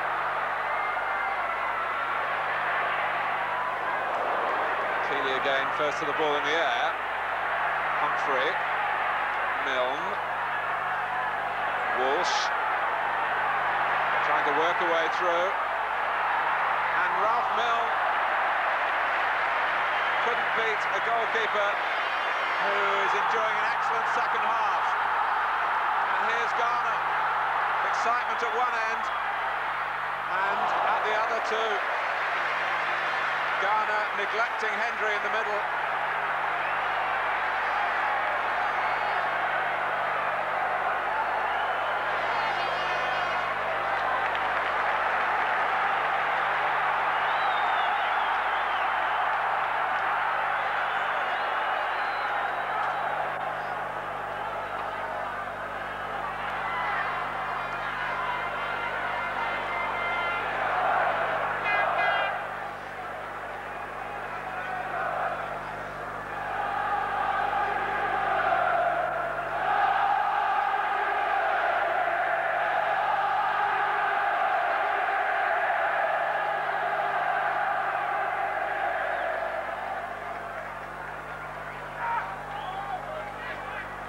Barker. But it was a thrilling piece of play with a chance, first of all, David. Yeah. At the Walsh forced the issue. end. Walsh forced the issue by getting through there. He stumbled into several players, and when it ran to Milne, it was a half chance for sure, maybe better than a half chance, but he narrowed the angle exceptionally well, O'Keefe. He's having a good time. And then, of course, when the play was transferred to the other end, Simon Garner did brilliantly well. So here's Peake. Good control, Jim Melrose. And Lee, did he use a hand? I think he might have done.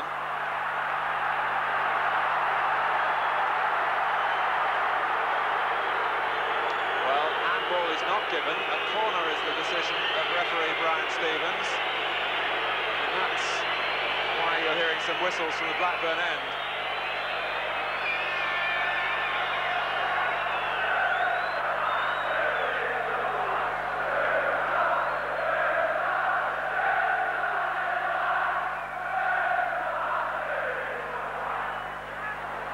Walsh, blocked by Mail, certainly responded to the goalkeeper's call that time.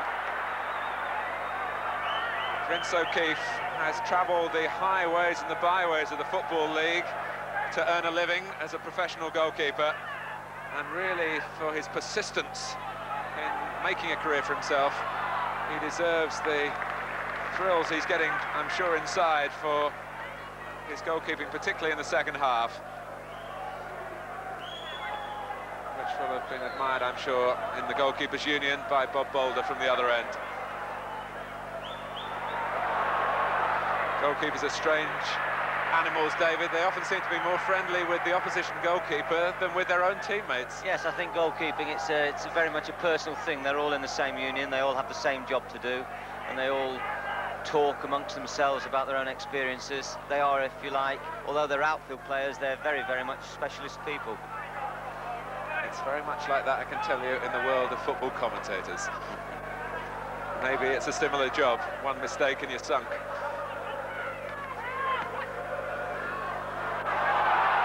Well, the linesman flagged very late. And Paul Healy had to make his decision and took his time about it, shall we say. My considered decision halfway through the second half is that the linesman in the yellow isn't so much in harmony as he should be with the referee in the middle.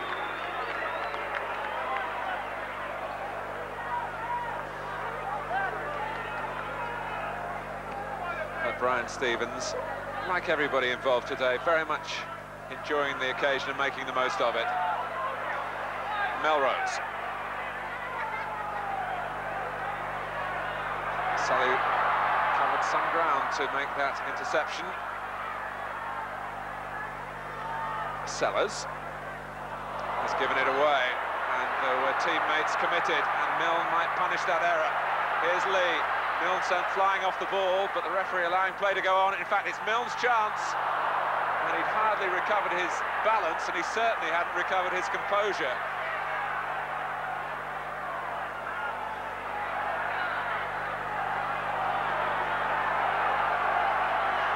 Miller. Here's Reed. David Mayle, decisive. Taken on by Barker. Garner loitering on the left. That was a textbook block tackle from John Humphrey. He's turning defending into counter-attack. The game is opening out well now. Both teams committed to attack. Lee. Walsh. Charlton working from right to left. And Melrose at the forefront of their attacking play. But not ready to receive the ball returned to him by Shipley. But here's Paul Miller. And Lee was robbed right at the very last. Another of those electric turns that Blackburn only just dealt with. Walsh. Charlton here trying to turn the screw.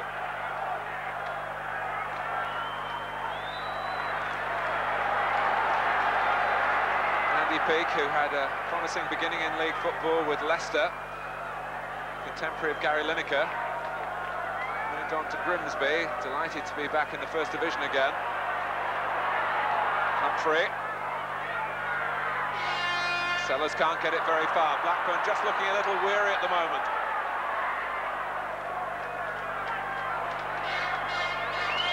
Thompson.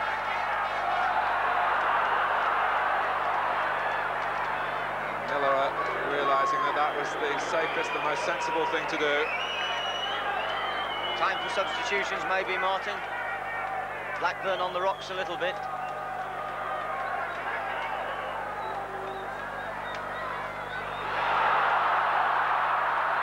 But here's Barker. Trying to lift Blackburn again. Hendry, Alan Ainscough, Sellers, and Boulder didn't make it. Hendry came in strongly, and Charlton had to concede a corner. And that's the joy of cup football, when a team is just beginning to look as though it's slipping away from them. They can break back with purpose and threat then.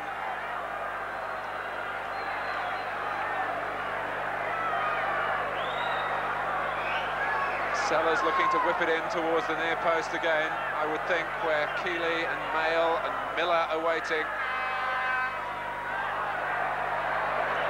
But he couldn't find the area.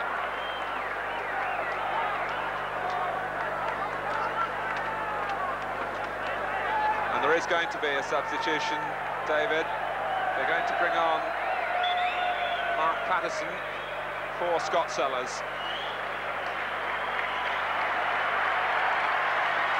Patterson is also capable of operating down the left side. Sellers leads to a generous round of applause. Don Mackay had come down to the touchline there, just to urge his players on to maybe lift the tempo. And the substitution taking place after 28 minutes of the second half. And we're beginning now, David, to have to think about extra time. Yes, no tea today, Martin.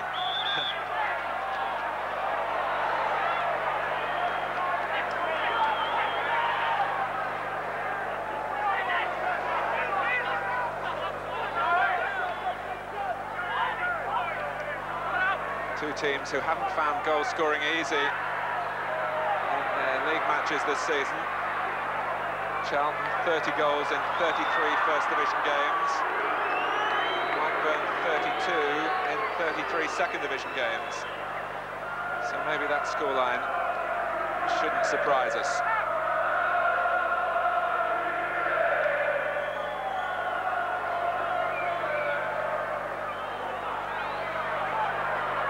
Sully.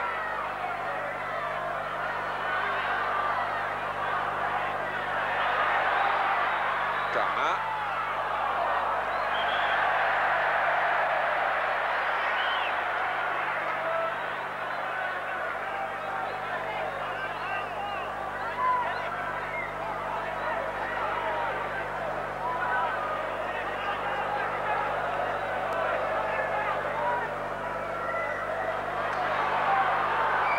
Garner.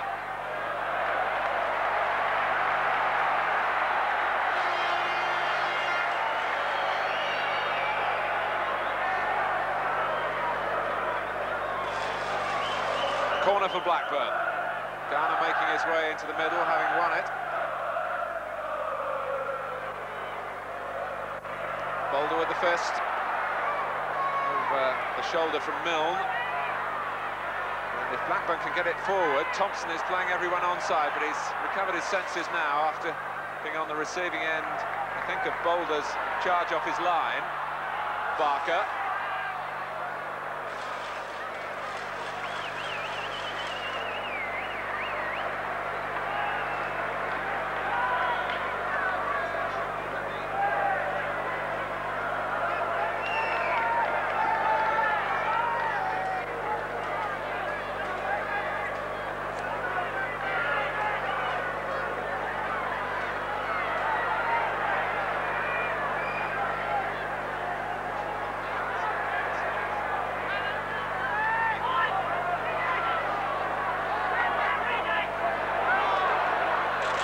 Shipley.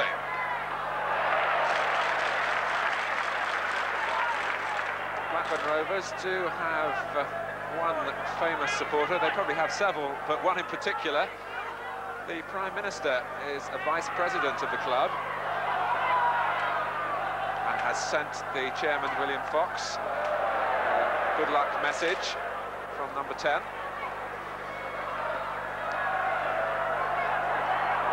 Can't be here today, of course, because of a pressing engagement in the Soviet Union.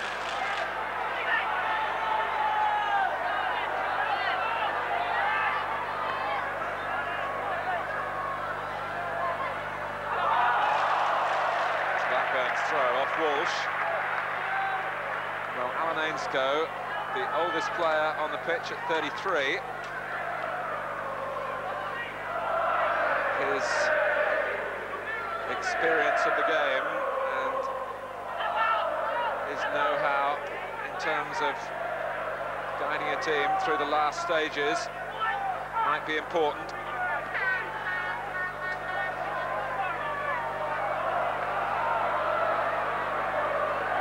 Charlton have certainly had the better goal-scoring opportunities in the second half. And here's Peak.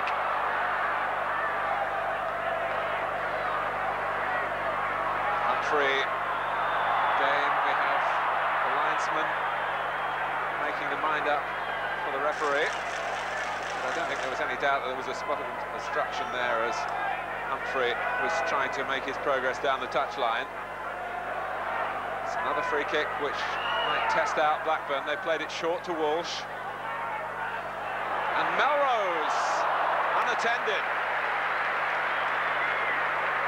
Jim Melrose was with Manchester City last season, but he didn't play in the full Members' Cup final. He was being sold to Charlton that particular weekend.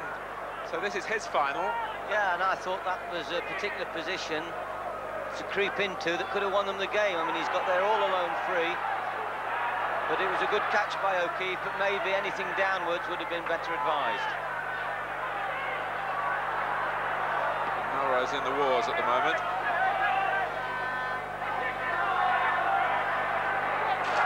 Peak. Suddenly Melrose springing to life, having been limping, but stopped by the offside, and the pain returned.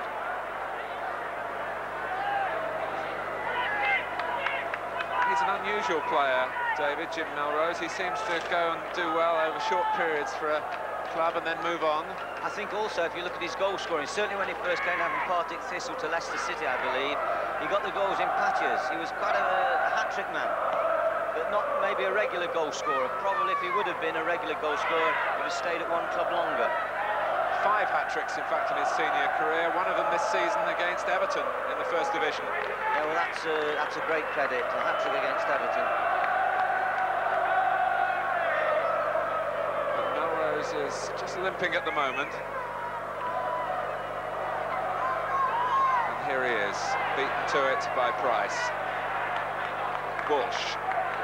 Milne trying to accelerate the play with the pass through to Lee. He's been less of an influence in the second half. 10 minutes remaining of normal time. Garner played it hoping that Miller's long stride would get him there. That was lovely, Martin, wasn't it? That ball looked as though it was over-paced, but it hit a divot and almost stopped dead to retain the advantage to Blackburn. Garner's been playing passes like that to Miller for some 6 years now, so he knows his capacity.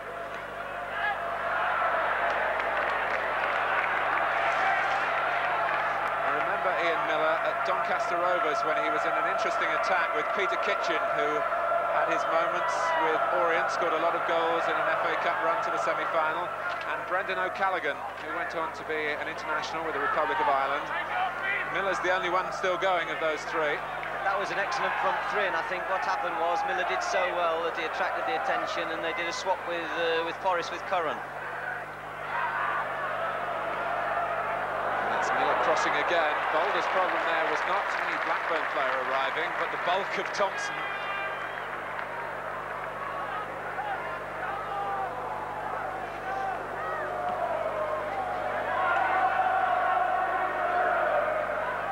Keeley has been to Blackburn what Thompson has been to Charlton. Sure figure in the air at the back.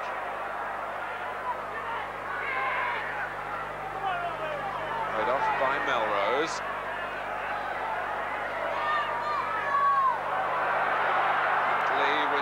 Looking menacing, just couldn't collect it.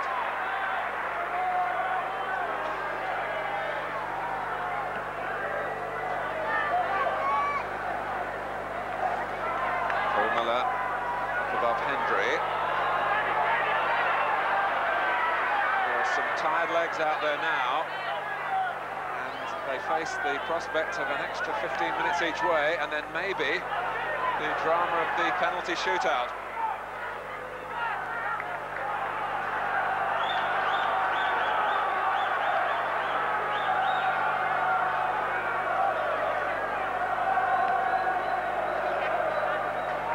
Humphrey. There's a chance here for a moment of real glory for somebody. A late winner.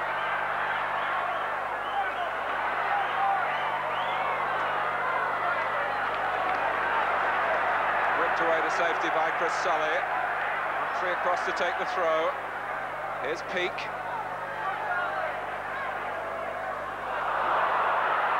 one had made the run for him. Walsh. Pressed by Ainscough, forcing him back. Charlton the favourites, David. We have to pay tribute to Blackburn for extending them this far, and yes, who knows what might happen now. Yes, I think they've done well. Both teams have stuck rigidly to their patterns. Neither have done anything to change, to possibly force the issue in the last 20 minutes. Maybe the lads are putting in even greater efforts. But there's been no tactical switch. There's been no one moving up the front to make a third striker or whatever. And the pattern of the game has been very, very similar throughout. And even the substitution by Don Mackay for Blackburn has brought on like for like. Patterson fitting in on that left-hand side of midfield. Here he is.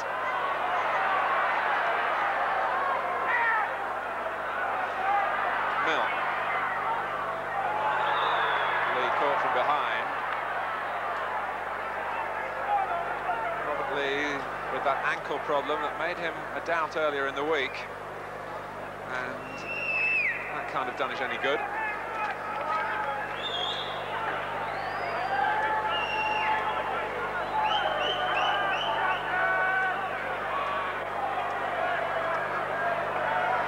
Humphrey.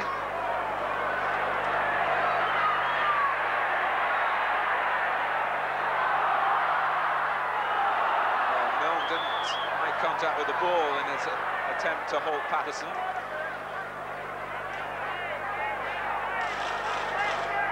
On the Charlton bench, Steve Britt and Peter Shirtliff are the two substitutes.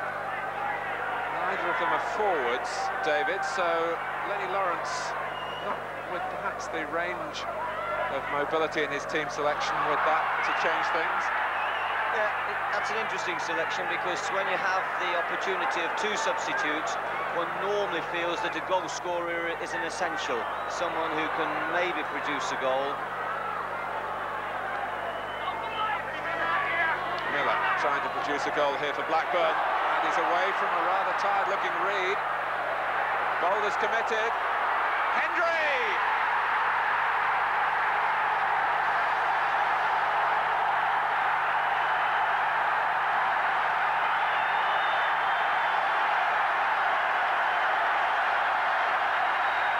What a strike! Again, one of those superb diagonal crosses of Ian Miller, which put them in a bit of a twist. And a superb strike for a centre-half converted to centre-forward. He'll be very proud of that finish. It's his 6th game for Blackburn Rovers. I think Boulder did get a touch on it. And that's his third goal. Colin Hendry, £30,000 from Dundee.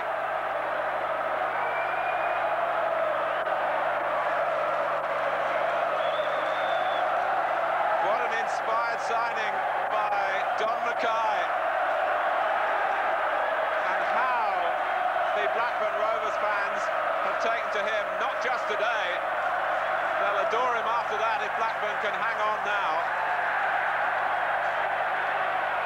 But he was telling me last night that he got off to a good start playing centre-half in his first game for the club. He's played up front in the game since then, but he really feels he's settled in quickly. Offside.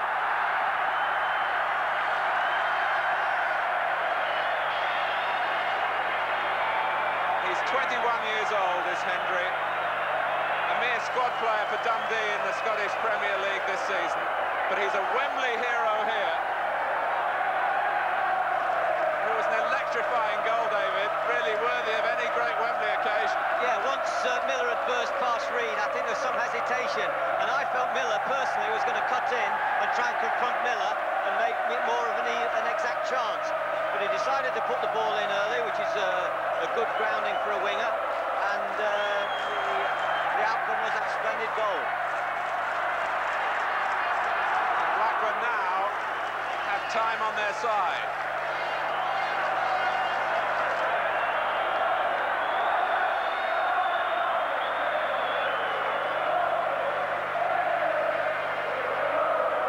What a time to score with 4 minutes remaining.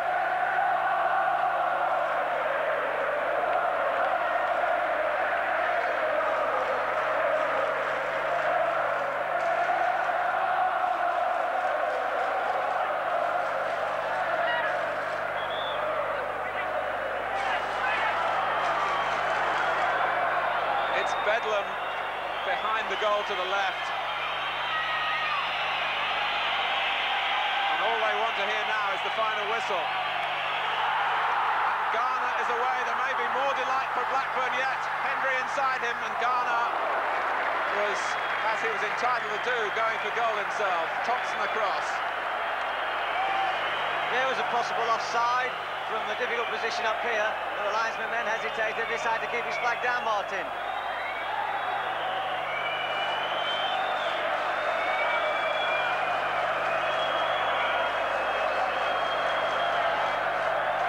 Patterson plays it short.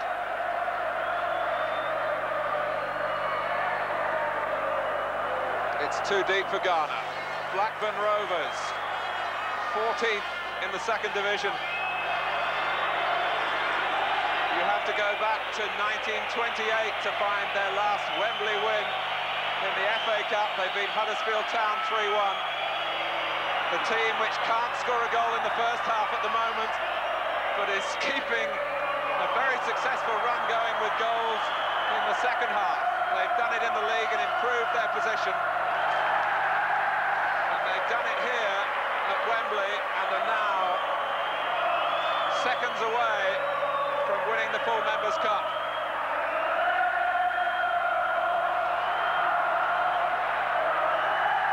But Charlton aren't finished yet. Garner wanting to take some time and just take it somewhere where Charlton can't get it back, and he's done that. We felt early on that the pace of Miller might cause problems if they could exploit it down this right-hand side, and it finally gave them what looks like the victory. It's a question now of what Brian Stevens will add on. Blackburn Rovers have won it. Colin Hendry's goal, and a tremendous shot into the roof of Bob Boulder's net it was. 4 minutes from time has taken the second division club to Wembley glory, and Charlton Athletic end in dismay and now have to turn their thoughts towards keeping alive in the first division. 20,000 supporters have come down from Blackburn for a day they'll never forget. And Don Mackay, the manager who took over only a few weeks ago, inherited a club that had been built by Bobby Saxton's diligent work over a number of years, but the team was beginning to break up. Don Mackay has inspired, as new managers often do, lifted the players. And Charlton can only find desolation and wonder what went wrong. And Don Mackay typically is walking round to the Charlton players and shaking their hands. He's just going to Bob Boulder, the goalkeeper, at this moment in time. He's an ex-goalkeeper himself. He's a terrific sportsman, Don Mackay, and he's a great enthusiast. And it's nice for him to start in this way, but I'm sure he'll be the first to remember all the work that Bob Saxton's put in. There's Don Mackay just now turning his attentions to his own players. He insisted that they hadn't come here for the day out. They'd come to win the full Members' Cup. And Colin Hendry, hugged and held high by his captain Glenn Keeley, and now his manager. And the manager who signed him, Tom Mackay, since he left Coventry City last season, has been working for Rangers, and he knew the Scottish scene well. And he'll justify the signing of Colin Hendry, David, forevermore on this moment. Yeah, well, there's that magic moment when Miller's cross evades everyone and he hits it first time unerringly into the top of the net. A real striker's goal. I'm sure that if he takes chances with that confidence, he's got a future as a front player. So it's the losers who go up first, applauded by the victors.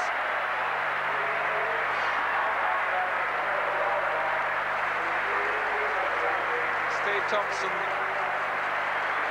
who performed admirably at the back.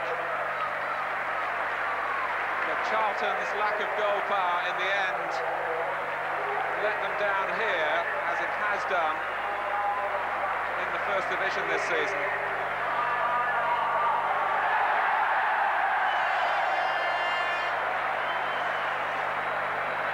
And Billy Wright, William Ambrose Wright, one of football's all-time legends, has a word, and I'm sure the right word for the occasion. A word of sympathy. Paul Miller collecting his memento. But it wasn't to be for Charlton Athletic, despite the thrust of Milne and Lee at times.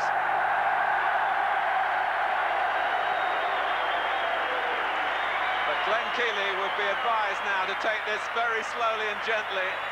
Few people savour this experience, and those that have done it tell you that there's nothing like it in the world to go up the steps at Wembley as a winner. Chelsea collected it last year, but now it's Blackburn Rovers who are the toast of Wembley. A kiss, and then he shows it to those wearing the blue and white.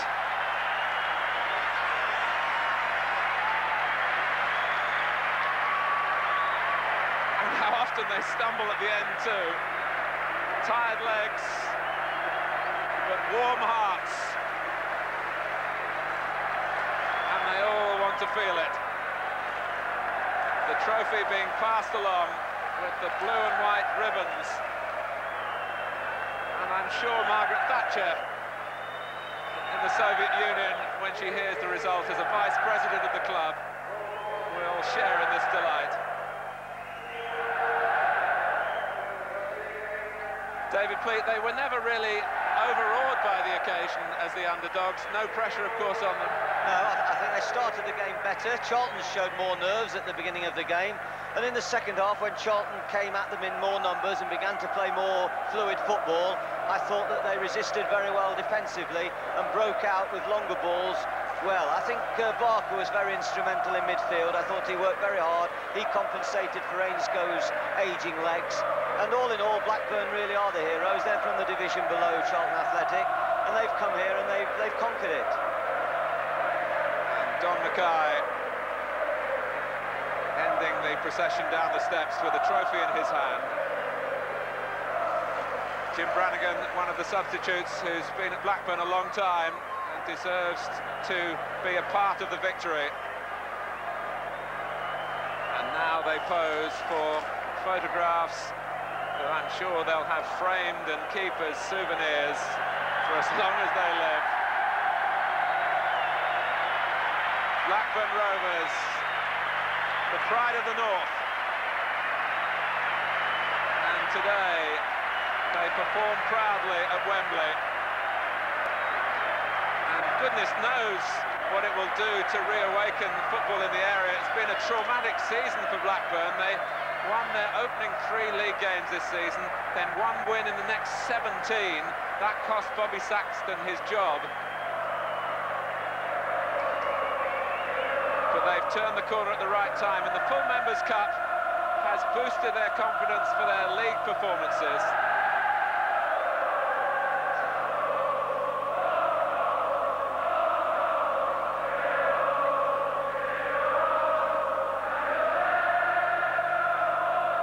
There are players there who have worked hard throughout their career without really getting any share of the limelight. Men like Ainscoe and Keeley, Simon Garner. Mention for the right-back too, did very well. The right-back from Hereford, played all his football in the lower leagues and came on today and did splendidly. Ian Miller, of course, as well, who imposed his particular brand of skill on the match at a crucial phase. I think it's nice for the club, Martin. They've always been a very friendly, hospitable club. They're one of the most welcoming boardrooms in the country. I think it's the hot pies, but they really are friendly people at Blackburn. They've got great tradition. They're a fine club, and you can see by the support that they've brought today, it's an area where the interest is going to be reawakened.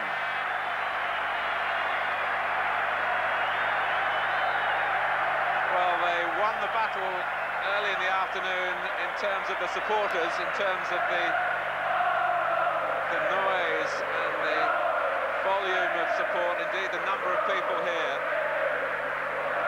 And then it took longer, but the team won their battle as well. And Colin Hendry can hardly believe it's happening to him. I think he has started 3 games for Dundee this season before being signed at the end of February. And I'm sure they were saying in Blackburn, David, they were saying Colin who when Don Mackay brought him down. Well, they know Colin Hendry now, and quite rightly Vince O'Keefe getting his share of the limelight. Some excellent handling when the destination of the match was really in the melting pot. And he's not going to drop the cup.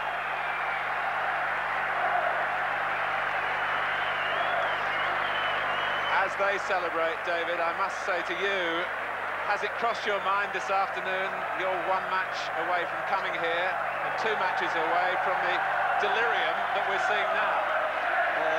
Never tempt Providence, Martin. Treat every game as it comes. I hope and pray that we're good enough and deserve to get there, and that we can have a wonderful day in May. But I've been upset before and disappointed, and, you know, let's hope that we can do it this time.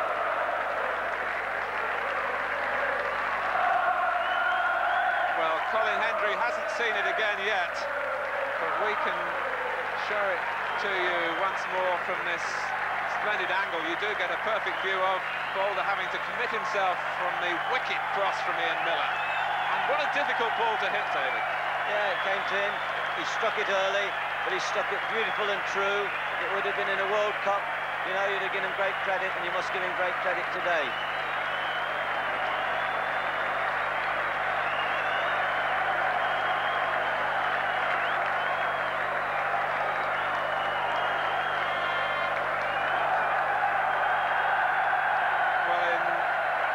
Come when hopefully Ian Miller may be showing more emotion than anybody, and I perhaps can sense why, because Blackburn have been a nearly team in the 2nd division and Miller's been a part of that. They've been so close to winning a place back into the 1st division, but now they have a trophy to their name. I hope you've enjoyed our coverage here from Wembley. We brought you an excellent match and a thrilling goal from David Pleat and myself, Martin Tyler. We say goodbye.